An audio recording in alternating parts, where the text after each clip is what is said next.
실시간으로 음성 기반 쌍방향 소통이 가능한 폐쇄형 SNS 클럽하우스가 전 세계적인 화제로 떠오르고 있죠. 테슬라 CEO 일론 머스크, 페이스북 창립자 마크 저커버그 등 세계적인 유명 인사들이 가입했다는 소식이 전해지면서 핫한 SNS로 자리매김한 상황인데요. 국내에서도 김봉진 배달의 민족 대표와 박영선 전 중소벤처기업부 장관 등이 클럽하우스에 가입한 것으로 알려졌죠. 화제의 중심에 서 있는 클럽하우스, 화제가 논란이 된 이유 궁금하시죠?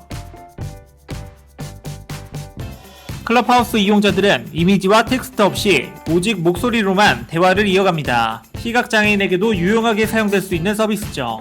사용자가 채팅방 룸을 만들면 모더레이터와 그가 초대한 스피커가 다양한 주제로 대화를 나눌 수 있죠. 나머지 가입자들도 자유롭게 그들의 이야기를 청취할 수 있고 참여 의사를 밝히면 대화에 참여할 수도 있습니다. 타 SNS와 특히 차별화되는 것은 클럽하우스의 폐쇄성인데 클럽하우스를 이용하려면 기존 가입자들에게 초대를 받아야만 합니다. 초대받지 못한 경우엔 대기 상태로 기존 가입자들의 승인을 기다려야 하죠. 대화 내용은 녹음할 수 없고 기록이 남지 않아 실시간 참여만 가능하다는 점도 사람들의 호기심을 자극하고 있죠. 이런 희소성 때문에 당근마켓과 번개장터 등 국내 중고거래 사이트에서도 클럽하우스 초대장이 판매되고 있는데요. 플랫폼 측에서 거래를 제한하고 있는지 클럽하우스라고 검색하면 보이지 않는데 영어로 클럽하우스를 입력하면 진위 여부가 확인되지는 않지만 거래가 완료된 글도 간간히 보입니다. 거래 가격은 1만원 내외로 형성하고 있네요. 미국 이베이 사이트에서는 10에서 30달러로 약 1에서 3만원의 초대장을 판매한다는 글이 가장 많았습니다. 클럽하우스 이용자들이 늘면서 초대장 가격도 점점 저렴해지고 있죠.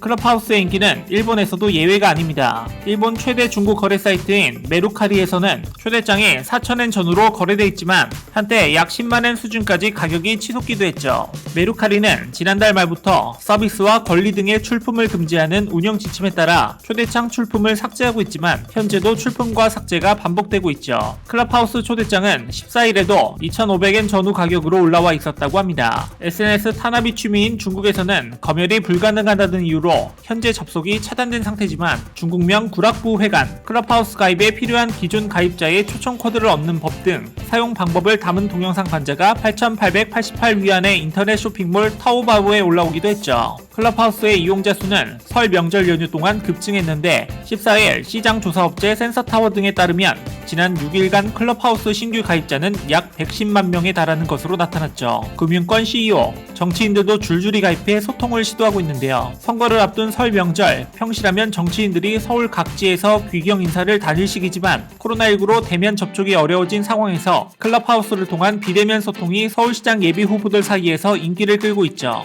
폭발적인 인기에 힘입어 클럽하우스는 곧 유니콘 기업의 이름을 올릴 것으로 보입니다. 유니콘은 기업가치 1조 원이 넘는 비상장 스타트업을 뜻하죠. 클럽하우스가 지난달 시리즈 B 투자를 유치하면서 인정받은 기업가치는 10억 달러로 하나 약 1조 1천억 원 수준인 것으로 알려졌는데 창업한 지 만 1년이 안 된 상태에서 유니콘 기업에 등극한 겁니다. 미국 실리콘밸리의 창업자 폴 데이비슨과 구글 출신 로원 셀스가 만든 아이폰의 오디오 전용 SNS 앱 클럽하우스는 지난해 4월 출시된 이후 최근 일론 머스크 덕분에 전에 없이 관심을 사게 됐죠. 셀럽과의 대화가 가능하다는 것, 머스크는 클럽하우스를 통해 실리콘밸리의 유명 기업 CEO들과 나눈 실시간 대화를 공개했죠. 그는 13일 자신의 트위터를 통해 푸틴 러시아 대통령을 초청해 또 한 번 화제가 됐죠. 머스크는 러시아어로 당신과 이야기한다면 큰 영광이 될 것이라는 트윗을 게재했는데요. 크렘린궁에서는 흥미로운 제안이지만 먼저 검토하겠다. 푸틴 대통령은 직접 SNS를 이용하지 않는다는 입장을 내놨습니다. 클럽하우스, 뭐가 새롭다는 거지? 하시는 분 많으시죠? 우리나라에서는 이미 그것도 한참 전에 비슷한 형태의 SNS들이 성행했었기 때문에 도대체 뭐가 대단하다는 건지 뭐가 새롭다는 건지 의아하게 느껴질 겁니다. SNS 열풍이 전 세계로 확산된 것은 스마트폰이 등장하고부터인데요. 그전까지 인터넷조차 마음껏 사용할 수 없었던 해외에서는 SNS가 발전하기 힘든 여건이었죠. 국내에서는 스마트폰이 등장하기 훨씬 전부터 대표적인 SNS가 존재해 왔습니다. 바로 싸이월드입니다. 싸이월드 또한 인맥 기반의 커뮤니티 서비스였죠. 후발주자로 등장한 페이스북, 인스타그램, 트위터 역시 미국판 싸이월드라고 일축할 수 있을 정도니까요. 페이스북과 트위터가 우리나라에서만큼은 자리를 잡지 못한 이유라고도 할 수 있겠고요. 2004년 처음으로 등장해 전 세계적으로 압도적인 이용자 수를 확보하고 있는 페이스북은 우리나라에서 부진한 실적을 보이고 있습니다. 실제로 국내 SNS 연령별 월 평균 이용자 수를 살펴보면 싸이월드 세대였던 30대 이상은 페이스북보다 네이버 밴드나 카카오 스토리를 선호한다는 걸 알 수 있습니다. 그나마 페이스북이 인수한 인스타그램이 선방하는 모습이죠. 각각의 SNS마다 저마다의 특색 있는 서비스를 제공하고 있기는 하지만 어차피 싸이월드에서 파생된 수준에 불과합니다. 사진첩 기능과 메모 기능, 팔로우 개념도 일점 맺기와 같은 개념이고 페이스북 메신저 또한 싸이월드와 함께 성장한 국민 메신저 네이트홈과 다를 게 없죠. 페이스북을 포함한 대표 SNS들이 이만큼 성장하게 된 것은 스마트폰 덕분입니다. 시대를 앞서 등장한 싸이월드는 스마트폰의 특혜를 누리지 못하고 후발 SNS들에게 모티브만 제공해 준 셈입니다. 안타까우면서도 자랑스러운 일이죠. 이제와 주목받고 있는 클럽하우스와 같은 폐쇄형 SNS로 이용자가 몰리는 현상은 과거에도 있었죠. 지난 2012년 서비스를 시작한 카카오 스토리는 출시 5개월 만에 가입자 2,500만 명을 확보하며 모바일 SNS 1위를 차지했었고 같은 해 지인 기반 폐쇄형 SNS로 출시된 네이버 밴드는 누적 다운로드 수 8천만 건을 돌파했죠.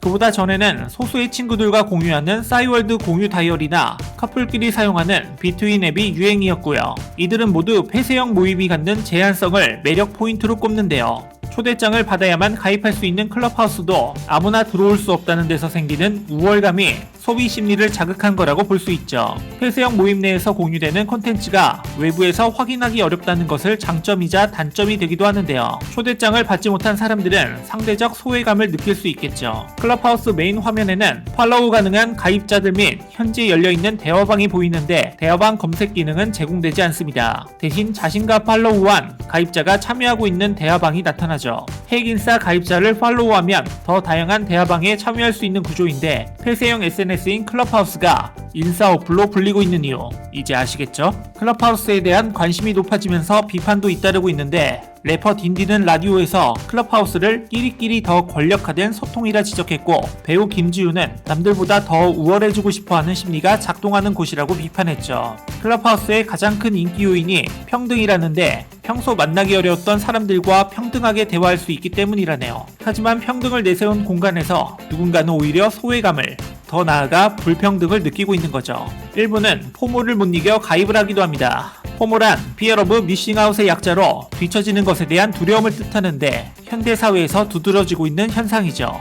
혐오 발언에 온상이 되거나 범죄에 악용될지 모른다는 우려도 있습니다. 일부 대화방에서는 폄하, 폭언 등의 혐오 발언이 나타나 이를 차단할 방법을 고민해야 한다는 지적도 나오는데 실시간 대화로 소통하는 플랫폼이다 보니 대화 내용이 전혀 녹음되지 않아 소수자에 대한 혐오 표현이나 모욕을 할 경우에는 기록으로 남길 수가 없다는 겁니다. 물론 대화 중 해당 내용에 대한 제재를 가하기도 어렵죠. 게다가 보안 문제도 지적되고 있습니다. 중국 정부가 클럽하우스 접속을 차단하자 일부에서 다른 방식으로 앱을 다운로드하는 방법을 찾아냈는데요. 이에 따라 이용자들 간 대화의 일부가 중국 서버를 통해 전송될 수도 있다는 우려와 함께 보안 결함 문제가 제기됐죠. 클럽하우스는 프라이버시 면에서는 불법액 수준이라는 평가까지 받고 있는데 요즘처럼 개인정보에 민감한 시대에 기본적인 부분도 신경을 쓰지 못한 것 같네요. 클럽하우스의 인기가 높아지면서 아이폰에 대한 수요도 함께 높아지고 있죠. 현재 클럽하우스는 아이폰에서만 이용할 수 있거든요. 또 iOS 13에서만 지원돼 아이폰 6s 이후 모델에서만 사용할 수 있죠.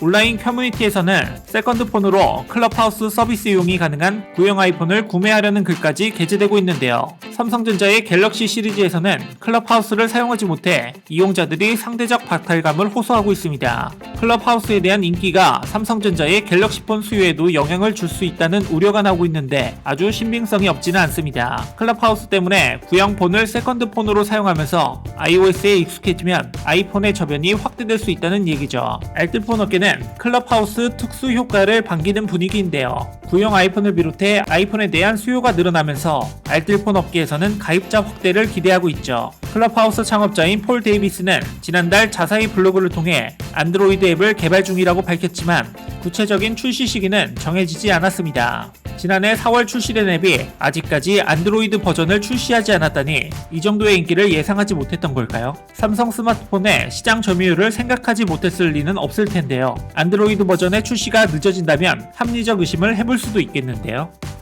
이와 관련된 여러분의 다양한 의견 댓글로 남겨주시면 감사하겠습니다. 혹시 주식 하시나요? 140만 투자자들이 인정하는 최고의 전문가들에게 받는 급등 종목. 화면 클릭하고 무료로 받아가세요.